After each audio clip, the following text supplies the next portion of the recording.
आपने 1857 की क्रांति के बारे में सुना होगा, लेकिन उससे एक साल पहले छत्तीसगढ़ के बस्तर में आजादी की एक बड़ी लड़ाई लड़ी गई। 1856 की लिंगागिरी क्रांति, जिसे स्थानीय लोग महान मुक्ति संग्राम कहते हैं। ये क्रांति की शुरुआत किसी राजा ने नहीं, बल्कि एक जनजातीय तालुकेदार धुर्वाराम या धर्मराव ने शुरू किया थी। वो माड़िया जनजाति के मुखिया थे और लिंगागिरी के तालुकेदार। 1854 में जब बस्तर पूरी तरह ब्रिटिश नियंत्रण में आया तो अंग्रेजों ने जंगलों पर कब्जा कर लिया। ठेकेदारों को लाइसेंस देकर जनजातीय लोगों से बंधवा मजदूरी करवाई और अत्याचार किया। यही अत्याचार क्रांति की चिंगारी बना। वीर धुर्वाराम ने जनजातीय समुदाय के लोगों को संगठित किया और गुरिल्ला युद्ध की रणनीति अपनाई। वो अंग्रेजों के ठिकानों को लूटकर लड़ाई के लिए रसद जुटा रहे थे, लेकिन भोपालपट्टनम के तालुकेदारों ने अंग्रेजों का साथ देकर धोखा किया। ये विश्वासघात ही इस क्रांति की चिंगारी बना। 3 मार्च 1856 को कप्तान एलियट की अंग्रेजी सेना चिंतलनार की पहाड़ियों पर पहुंची।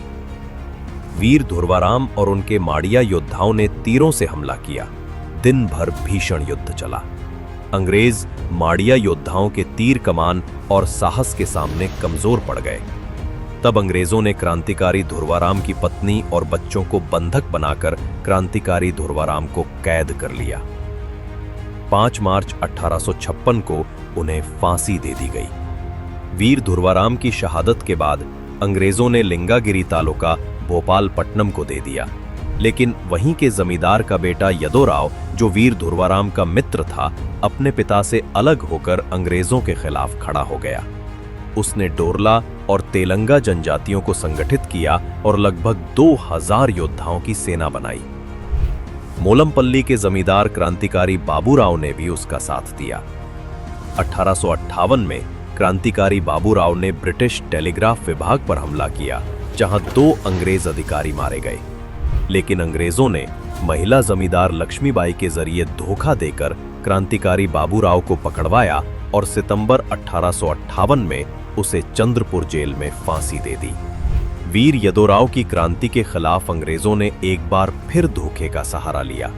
इसके बाद वीर यदोराव अकेले लड़ते रहे, लेकिन आखिर में उनके पिता ने ही अंग्रेजों को सूचना देकर अपने बेटे को गिरफ्तार करवा दिया।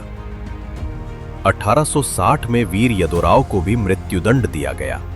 इस प्रकार यदोराव ने भी आजादी के लिए अपनी जान न्यौछावर कर दी। लिंगागिरी क्रांति और इसके बाद के जनजातीय संघर्षों ने अंग्रेजों को चिंतित कर दिया। अंग्रेजों ने दमनकारी वन संरक्षण नीतियां लागू की। इन नीतियों के तहत जनजातीय समुदाय के लोगों को अपने ही जंगलों से दूर कर दिया गया। उन्हें शिकार करने या पेड़ों से कुछ भी लेने की मनाही कर दी गई। इसी ने 1910 के भूमकाल क्रांति की नींव रखी। लिंगागिरी का यह संग्राम बताता है, बस्तर का हर कोई निवासी अपनी जमीन का सिपाही था। वीर धुर्वाराम ने पहली कुर्बानी दी। यदोराव और बाबूराव ने लड़ाई को आगे बढ़ाया और क्रांतिकारी गुंडाधुर ने उसे चरम तक पहुंचाया। अब ये गौरव केवल स्मृति नहीं, बल्कि आधुनिक भारत में जनजातीय वीरों की गौरव गाथा है। मुख्यमंत्री श्री विष्णुदेव साय जी के मार्गदर्शन में शहीद वीर नारायण सिंह जनजातीय स्वतंत्रता सेनानी संग्रहालय में वीर धुर्वाराम, वीर यदोराव, क्रांतिकारी बाबूराव और भूमकाल जैसे जनजातीय स्वाधीनता आंदोलनों को उनका गौरवपूर्ण और सम्मानित स्थान मिला है।